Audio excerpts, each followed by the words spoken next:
So in this particular chapter, we see the objectives related to operating system. Initially, we see the basic concepts and what are the functionalities of operating system. Then we'll understand the structure and functions of operating system.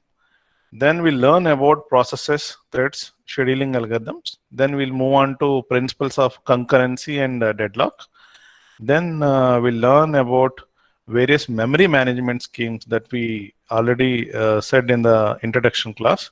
Then we'll move on to I/O management and file systems. Then we'll move on to the basics of Linux operating system and what are the administrative tasks we can do on Linux servers.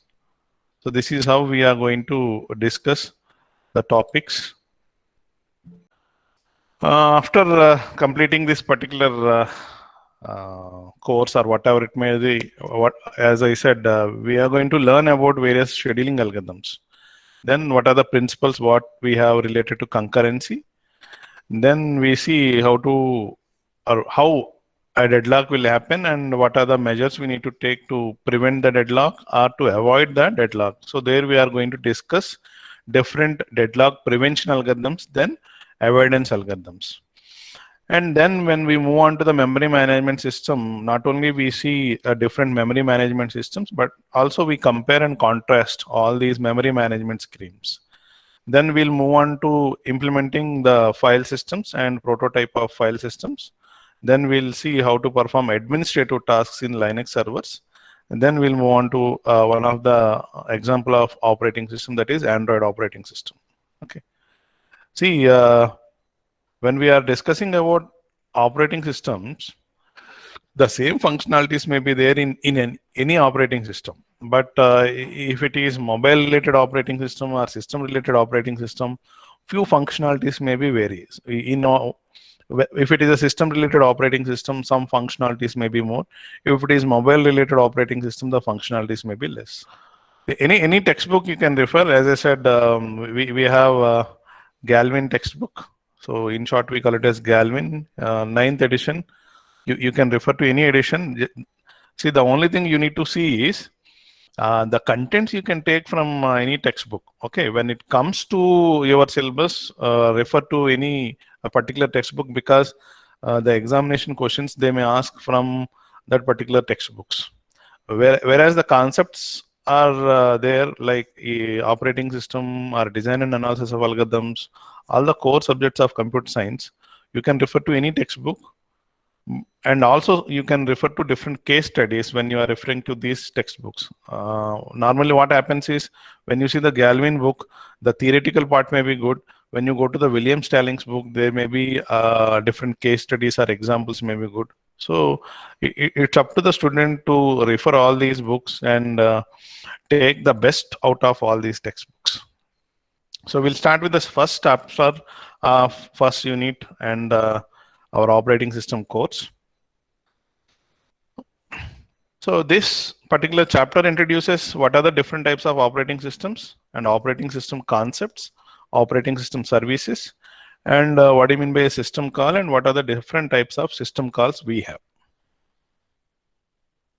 See, if my voice is not clear, if something is wrong with the PPT, so I cannot see your messages now, please unmute yourself and alert me, please. Anyone.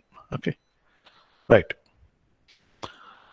So, these are the overall things what we are going to discuss in this. What the operating systems will do. What do you mean by computer system organization?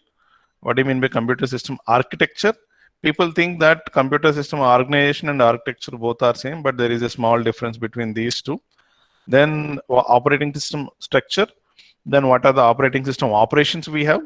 Then we'll move on to the basic functionalities of the operating system. Process management, memory management, storage management, protection and security. Then examples of operating system, that is distributed system, and some special purpose systems. Then we'll see about different computing environments where these operating systems are used. Fine. Since I cannot ask the questions like normal classroom, if you want to give answers, you can give in the chat box. Okay. So operating system, as I said, It acts like an intermediary between a user and computer and the computer hardware. See, we have the user, we have the computer, and we have the hardware. So computer is having all the softwares, applications, and all those things. And you have the computer hardware, your hard disk, processor, and memory, all these things. But who will carry all the messages or commands between a user and computer hardware? So definitely we should have some intermediate person, intermediary, so who can convey all the messages or commands from the user to the computer hardware. For example, if you want to take a printout, so if I say system give me printout, it cannot give. Or if you say directly the printer give me a printout, it cannot give. So you need to open a particular application. For example, a .doc file or .pdf file or image file, again using an application software. Okay, so in that, if you want to take a printout, what we do is we use Control P, or you go to file and you say print. Definitely, some options will come related to your printer, whether you want a printout in A4, legal letter, and whether it is a black and white or color printout. So many things will come. So then you'll say, you press printout, then a printout will come. People will think that like everything is happening systematically, just like that. But so there is somebody who is behind this, who is conveying messages between your hardware, your application program, and your printer. So that particular component is nothing but operating system. So whether you use Windows XP, Windows 7, Windows 10, whatever it may be, that particular operating system will definitely support all these functionalities in your system.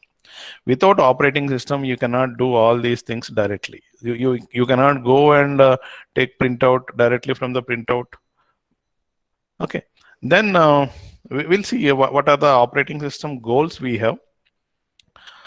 The operating system mainly, as I said, is it will execute all the user programs, and also it will make solving all the user problems easier. As I said, so without typing so many commands, without doing so many processes, just Control P and take printout, it is happening in 1 or 2 steps. It is making your job very easy. Operating system making all the user jobs very easy, user interaction very easy. So it is executing all the user programs for the user. So then it makes the entire computing or computer system very convenient to use. So when I'm opening all these things, you are hearing audio, video, and also you are seeing some screens, and I am able to speak from here, and I'm able to share some screens. So everything is happening because a support by the computer operating system. And when we have this operating system, definitely all the computer hardware, or we call it as all the computer resources, will be managed in efficient manner. So you can ask me, sir, what do you mean by that resource? See, from here onwards, we'll be seeing different technical jargon or some terms which are related to computer. Just note down in your brain, okay? So we will see what are the different types of computer resources we have, what is the relationship between these resources and your operating system.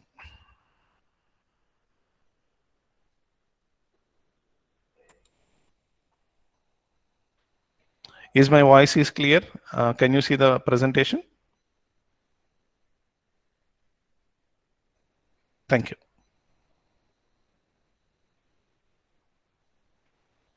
Fine. Somebody asked me, sir, we are moving on. Let us start with the basics. Fine. So already you know about all these things, but since we are dealing with a subject which is called as operating system, we should know all these terminology, because the same terminology will be used throughout this textbook. So we should know what do you mean by this computer system architecture. Already we know in the previous classes, this main computer system is divided primarily into 4 components. One is hardware, operating system, application programs, and very important is people or machines or other computers. Right. So hardware, as you know, it provides all the basic computing resources like your central processing unit, memory units, and I/O devices. I/O means input output devices.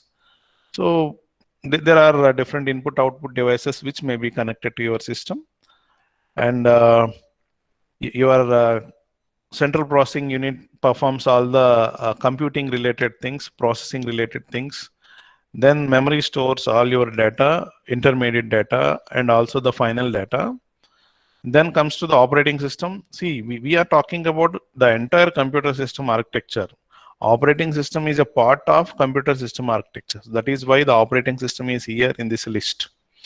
Operating system controls and coordinates the use of hardware among various applications and users. So, as already said, it acts like a traffic cop between all these components. It will coordinate all these components, like all these entities, as we said. So not components, entities like hardware, application programs, users. Between all these entities, the operating system stands like a traffic cop, and it will coordinate the things, and also it helps the users to complete all the tasks in an easy manner.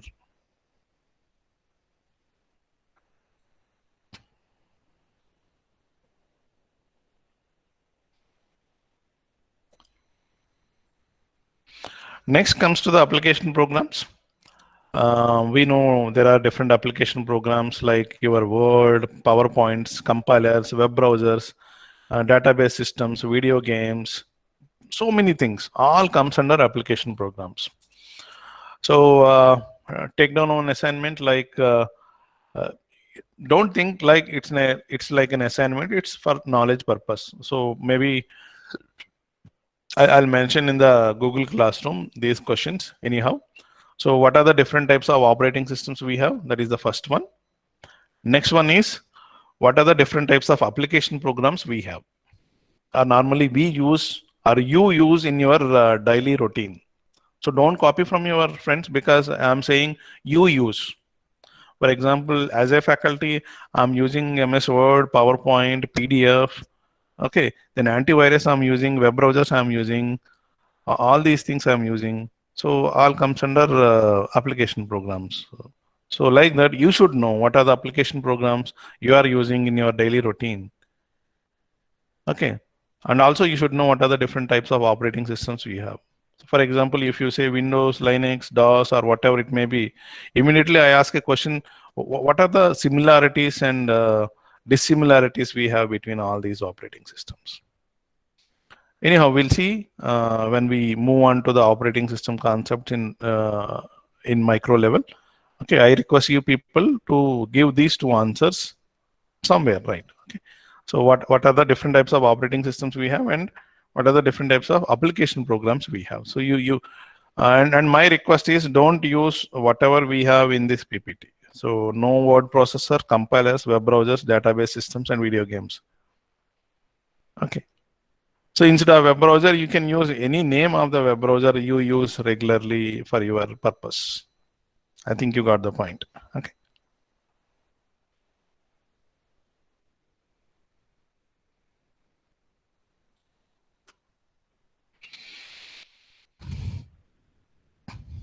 Is my voice is clear? Can you see my PPT? 1S or 2S?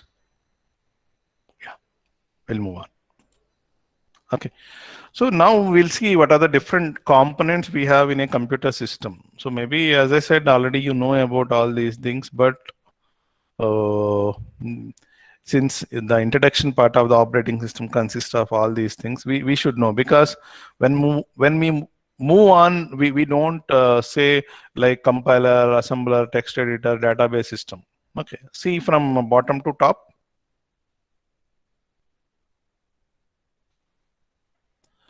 So we have one second.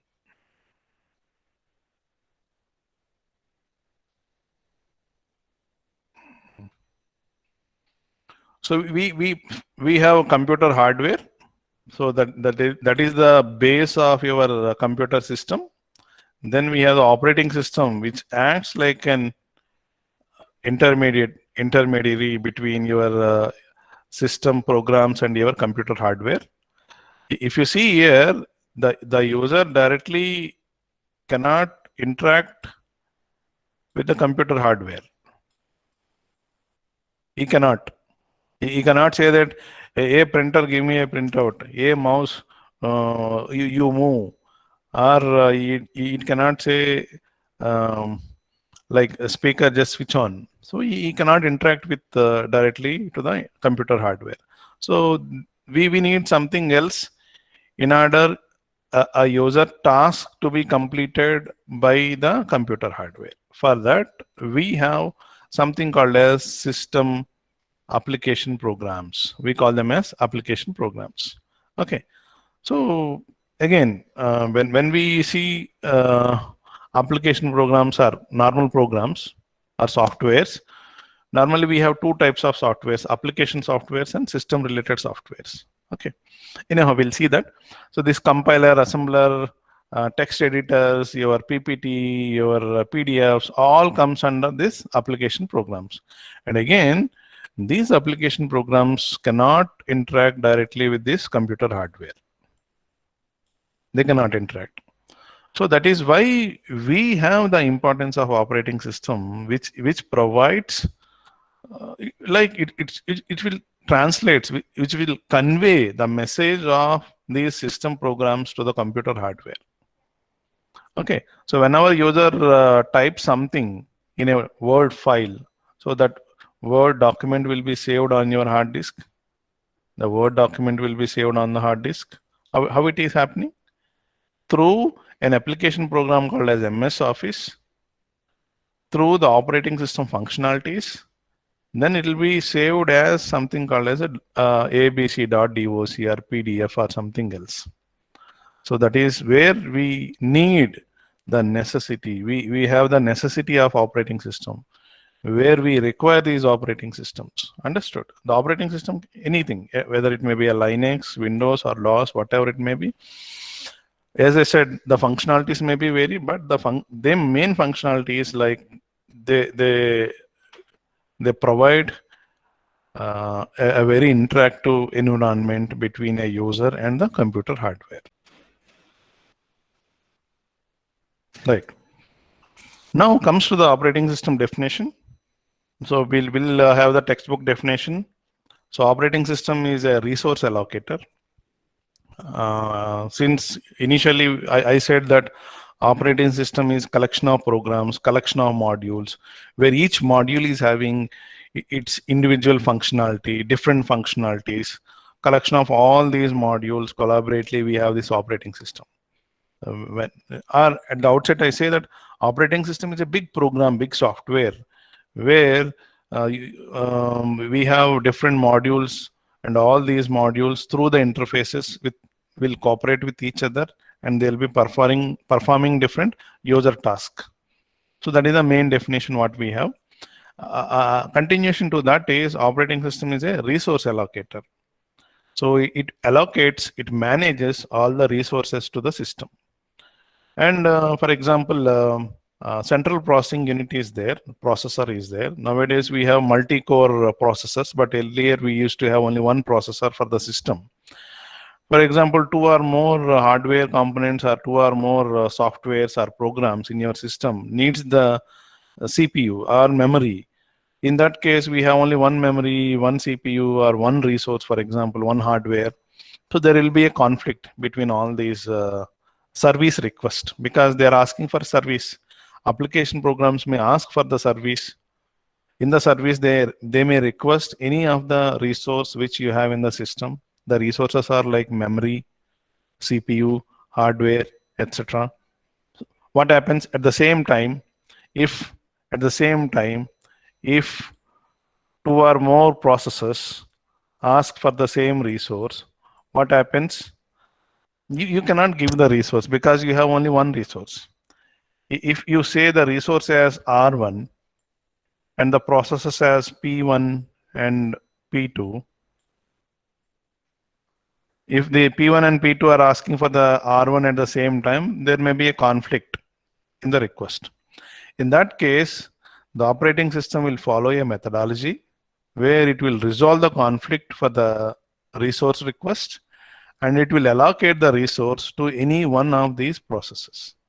That comes under scheduling. Anyhow, we see the scheduling in the next chapter. So that is what we call it as, it will resolve the conflicts between the resource request, and also it will share all the resources efficiently among all the processes in the system. You can ask me, what do you mean by process? As of now, any program runs in your system is a process. So if you type Control Alt Delete in your system, it will go to your task manager. If you see there may be so many processes running in that. So normally there will be two types of processes: foreground process and background process. Foreground process which you cannot see, which you cannot sense. Some background processes which you cannot sense. Definitely they'll be running the background. And sometimes even some processes they will ask you by giving some message, something like this. Do you want this process to run in the background? And normally what we say is yes. We'll say yes. Or when I download some YouTube video links or videos or something else using different tools, they'll ask me whether you want to process this in the background. And also I use something called as Screenomatic in order to record all the videos or screenshots or happenings on the screen. So that Screenomatic also asks me, do you want to save the entire content in the background while you can do other things? Otherwise, what happens is, if they come to the foreground, they may be disturbing you. So in that case, what happens is, automatically the process will give you two options. Do you want to have this process in the foreground or background? Immediately you can choose whether it may be it can be a foreground process or background process. So that is how normally what we do in the processes. Okay. Then operating system is also used as a control program. As I said, it will control the execution of all your programs. Normally it will prevent the errors to happens. Also it will give so many messages to you. For example, on a particular file, you chosen something called as delete option, or in the keyboard accidentally you press the delete button on a particular folder or something else. Immediately the operating system will warn you, or it will ask you, sir, do you really want to delete this particular file or folder or whatever it may be? Or you are doing something else, then it will ask, do you want to save this? So you closed a particular file when you are typing in that particular file and you want to close it suddenly, or it was closed. It will ask you, so whether you want to save it. So that is how the operating system will provide different functionalities for your user programs.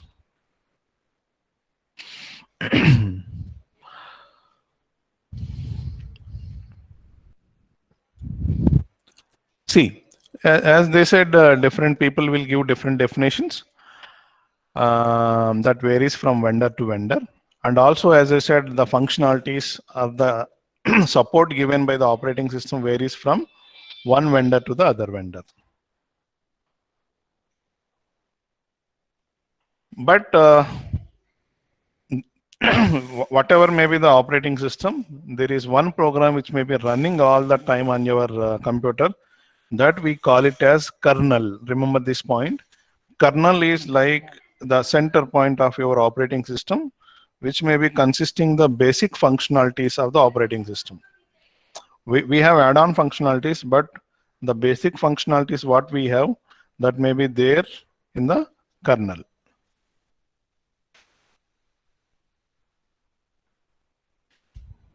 Okay, so as I said, the basic functionalities may be there in the kernel, and the remaining operating system will be there, and they will be loaded whenever that particular functionality is required. Fine.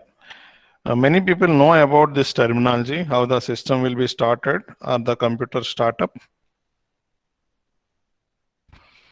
Typically, a small program will be loaded.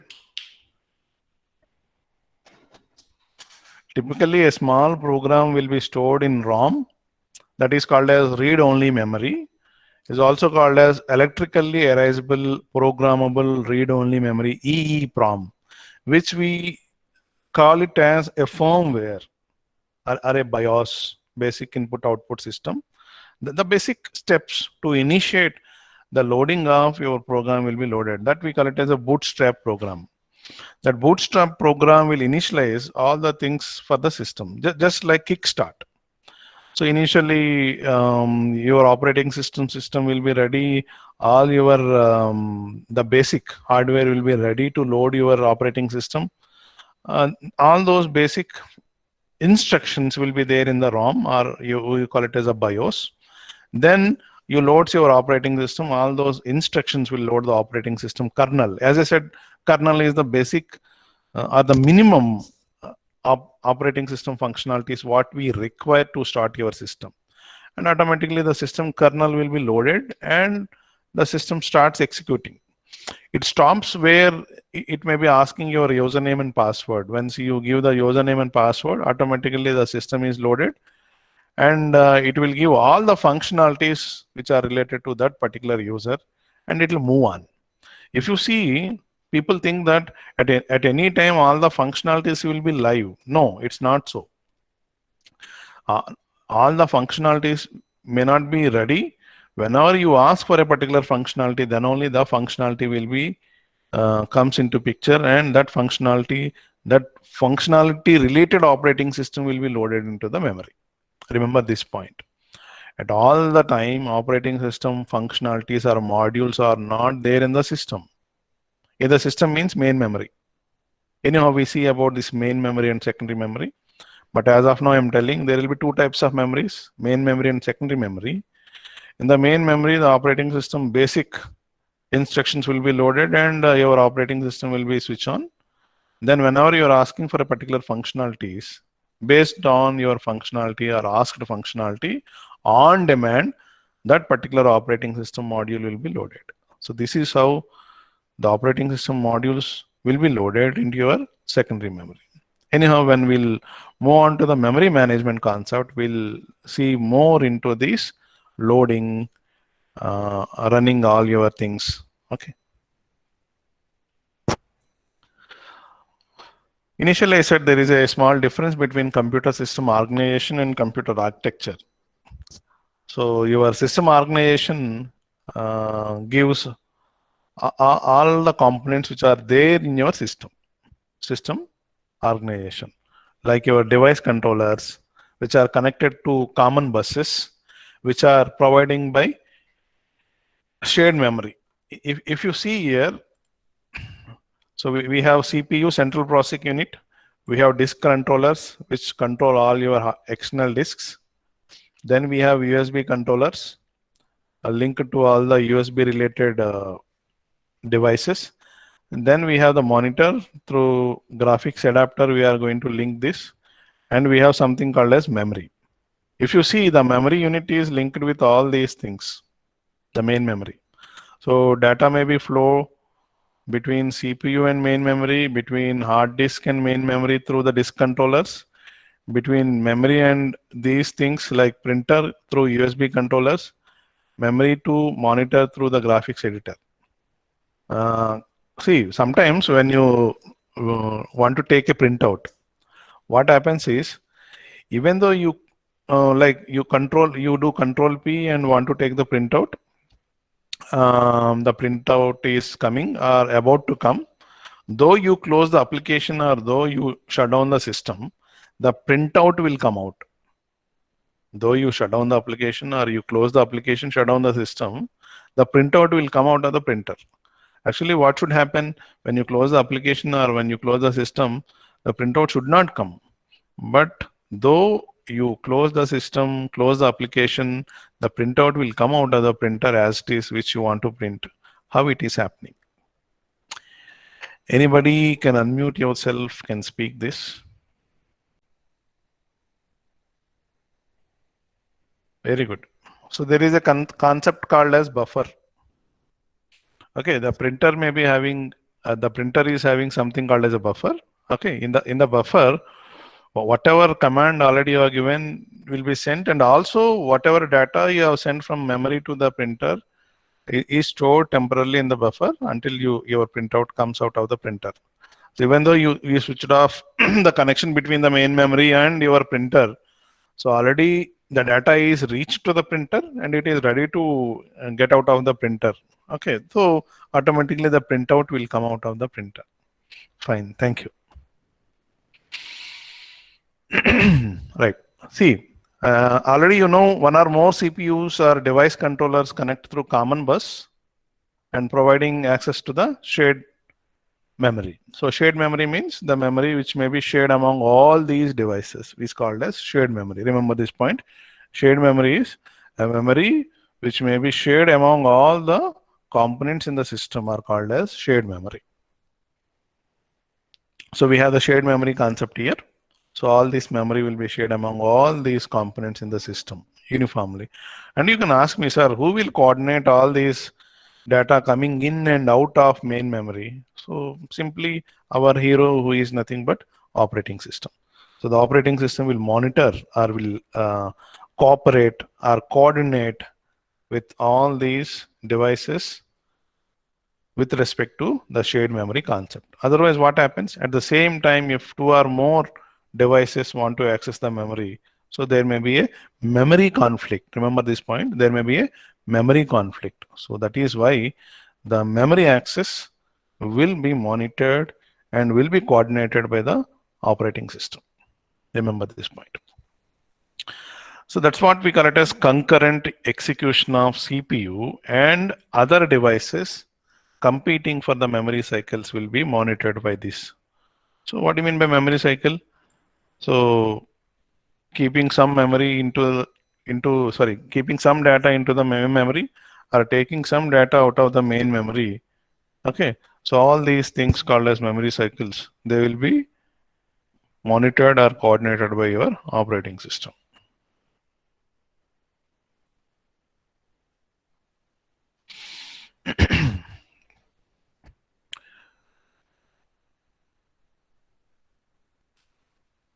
Right. Next comes to the computer system organization. I/O devices, that is input devices, output devices, and the CPU can execute concurrently. So all your I/O devices and CPU, as I said, they can be executed concurrently because that is a different device, this is a different device. So when the I/O device is doing something, input output devices are doing something, CPU can also do something else. So that's what we call it as concurrently.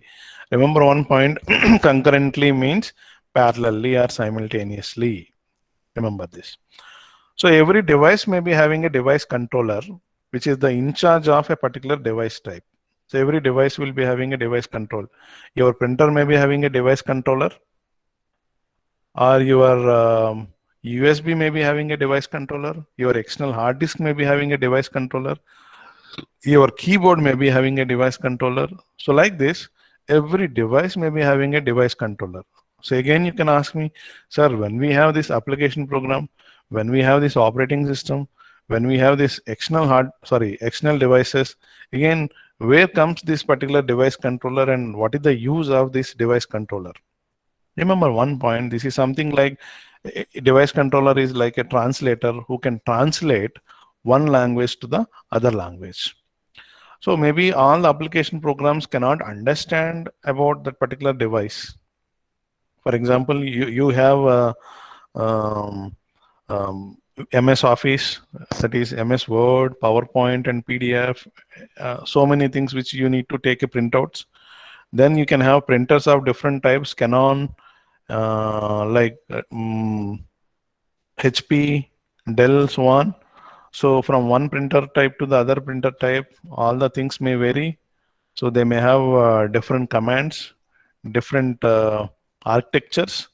So if you want to take a printout and you are using an operating system which is called as a Windows 10 or Windows 7, and you are using a printer called as HP or Dell or Laser or Canon or something else. So how come this or your operating system can talk so many languages with all these people? So there comes a device controller, like your device drivers. Okay, so which convert all the operating system commands into device related commands, and a particular task will be completed by the device. So that is the use of each and every device controller. I think you understand. We have operating system which may be like intermediary between a user and hardware, whereas every hardware may be of different types of input output devices. For them we may have a different device controllers. So these device controllers will be conveying the message between your software, that is application programs, system programs, and with the a particular device. And already somebody said every device may be having a local buffer. A local buffer is a small memory, okay, temporary memory, maybe for some time until and unless you switch off a particular device, the local buffer data may be there. And when you switch off the device, there may not be, you may not get that particular data from the local buffer. So that is why, because of these local buffers, you are able to get a printout even though you switch off your system from your printer. Okay. And as I said, CPU, that is central processing unit, moves your data from or to the main memory. It may moves the data from the main memory to the other things, or from main memory to local buffers. Then IO, that is input output, is the device to the local buffer control. See, when I started this particular class, I'm getting different requests from different participants to admit them into the class. So suddenly what I'm doing is I'm stopping the class, then I'm going to this Google Meet console, then I'm admitting them, then again I'm going back, I'm opening my presentation, then I'm again continuing my lecture. So what is happening is we have something called as an interrupt. Even when you people come to the class late, maybe by 10 minutes or 20 minutes, what you do is you ask the permission. By asking permission itself, you will be interrupting the class. Sir, shall I come in? So the class is already on and you are disturbing the class by just by asking the permission. So that permission is nothing but an interrupt. Okay, so we have something called as an interrupt. Anyhow, we are going to see more about these interrupts afterwards. So the device controller of each and every device will inform the CPU whenever it finishes a particular operation by causing an interrupt. So I'll tell you something about this interrupt.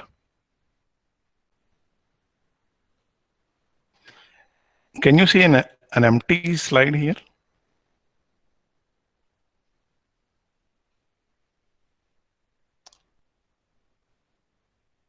Yeah.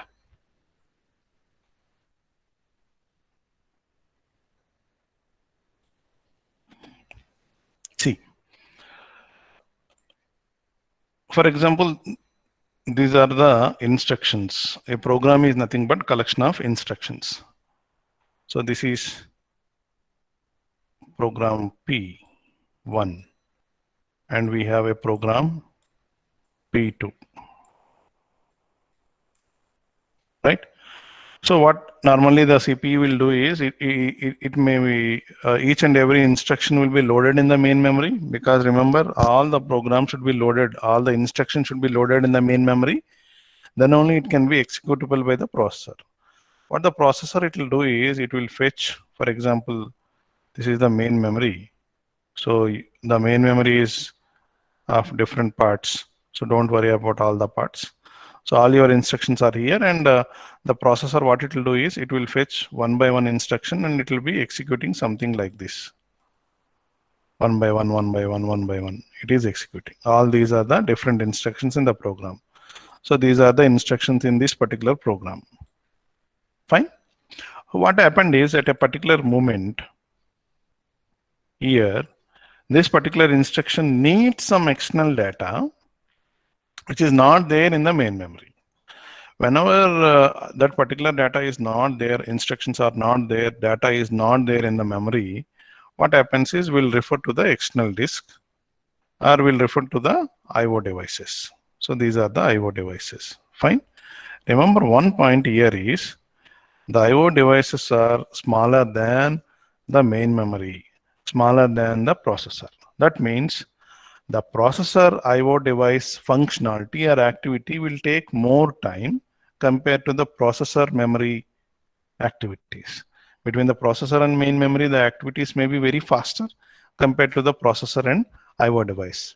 So what happened is it was the processor was referring to a particular data which is not there in the main memory, and the request goes to the I/O device.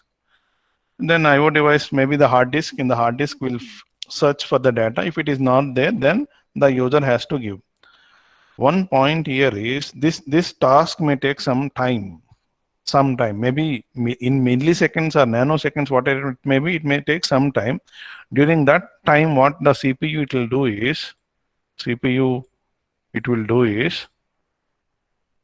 CPU will switch from this particular process to this particular process and start executing until and unless that particular instruction gets its data from the I/O device or from an I/O event, that we call it as an I/O event. Until and unless that I/O event is completed, the processor may be running on this P2. Fine. Up to this, everything is fine. Remember one point here, when the processor is moving from this particular process, I'm talking about two things: processor, process. The process may be called as a task or a job, okay, or a program. So we have multiple names for the same. So I may be referring to any name, don't worry. It may be a process, job, or a task, or a program. So from this process or from this task to this task, it will move. Instead of move, I use a term called as switch. It may be switching from P1 to P2. That I call it as context switching. So it is moving from one context to the other context. Context switching is happening. When the context switching is happening, what the CPU will do is all the register values will be saved in the main memory. Because at this particular point, so something has happened, some execution has happened, there may be some intermediate values during these executions or during these instruction executions. Those values should be loaded in some buffers or in some main memory. So it will load all the context in the main memory. It will switch to the processor, another process. Fine. Fine. Now what happened is the I/O event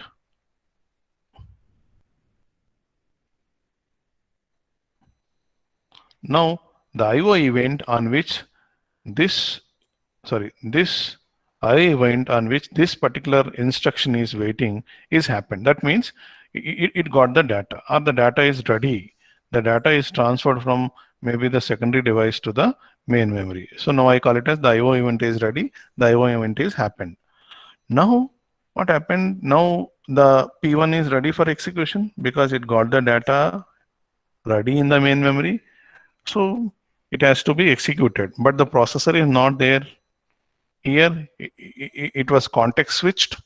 It moved on to another P2 where it is executing the P2's instructions. Now what happens is we the system may cause something called as an interrupt to the processor. Yeah, whatever event on which the P1 is waiting, that event is occurred. Please come back. So it will cause an interrupt or send a signal to the processor. Then the processor, it may be executing this particular instruction at that particular moment when the interrupt has occurred. So it will save the context of P2 in memory and it will move back to the P1. It will start executing P1. So then the processor will complete all the instructions of P1. It will complete P1. Then it will move on to P2 again. So already I said up to this, the processor already executed some portion of the P2, that is processor. It need not start from the first instruction again. What it will do is it will load back all the values from the main memory, from the buffers to start the P2's execution. Again, it will start executing all these things. then it will complete P2.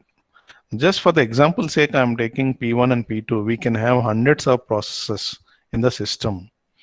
So what it is happening is, since we have one CPU or less number of resources, all this functionality or whatever diagram you are seeing, that happened because of a background support from the operating system. So operating system will provide all these things. Will give the support of context switching the processor from one process to the other process, one task to the other task. Simultaneously or parallelly, you are running two or more programs with the help of operating system. What happened? Instead of the processor sitting idle at P1 or sitting idle for the IO event of P1, it switched to another process which is called as P2, and it is executing P2. Understood? So whenever the IO event of P1 is occurred, it is coming back and completing the P1. So that is how multiple processes running in your CPU are running in your system. So there may be hundreds of processes. Whenever a process is stuck on a particular thing, then the processor may be switching to another process. So this is how the switching happens. Remember this point, this concept we call it as context switching.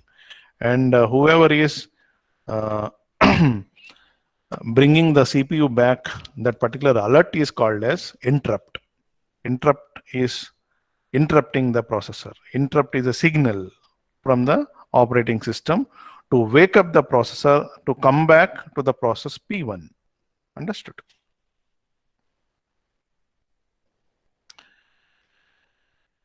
Any doubts in this concept?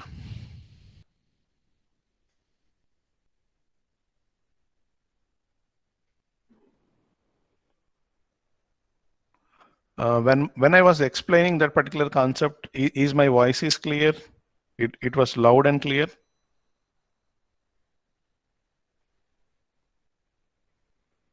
Was my yes, okay. Was my the diagram what I have written? So could you follow the diagram? So instead of blackboard or whiteboard, I used it. Okay. So that we call it as interrupt processing. So I request you people to go through the interrupt processing. It is also an assignment question. So you should know what I mean by interrupt and how the interrupt processing occurs.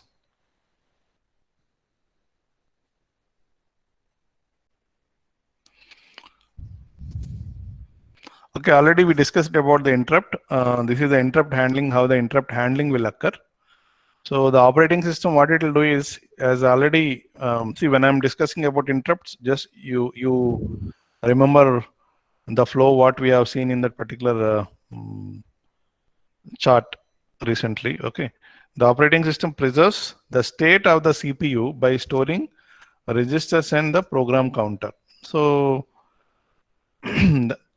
whatever the CPU state it was, like it was moving from P1 to P2.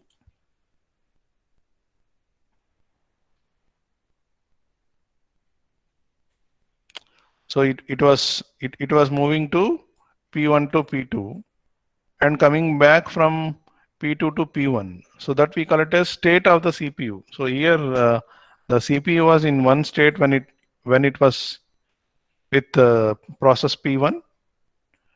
CPU was in another state when it was with P2. So what the operating system it will do is, as I said, the operating system will provide a service for the interrupts or interrupt handling.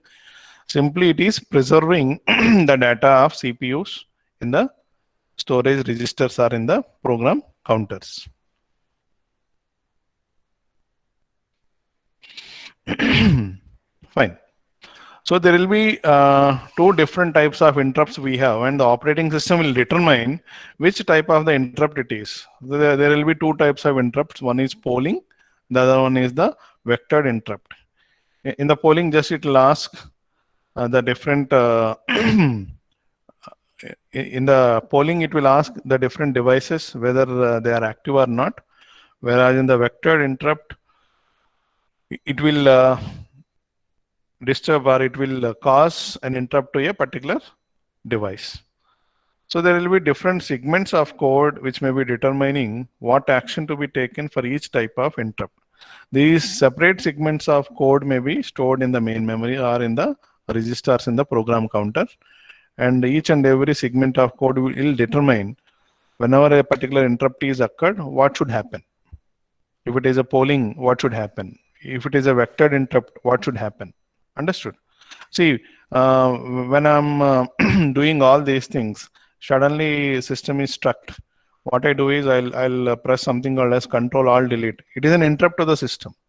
Whatever you may be doing, suddenly what happens? It will go out of all those processes and it will go to the task manager. So that's what. So there is a code in the main memory for each and every interrupt. That means whenever a particular interrupt is occurred, so what should happen? Understood? Or else whenever you are deleting a file and if you want to move to a particular function, other process or program, system may not allow you because it will ask you a particular question whether you want to delete this file really or not. Until unless you give an answer to that particular question or message from the system, it won't allow you to move to the further. Understood? So in the code itself, in the operating system itself, so separate segments may be written for each and every interrupt.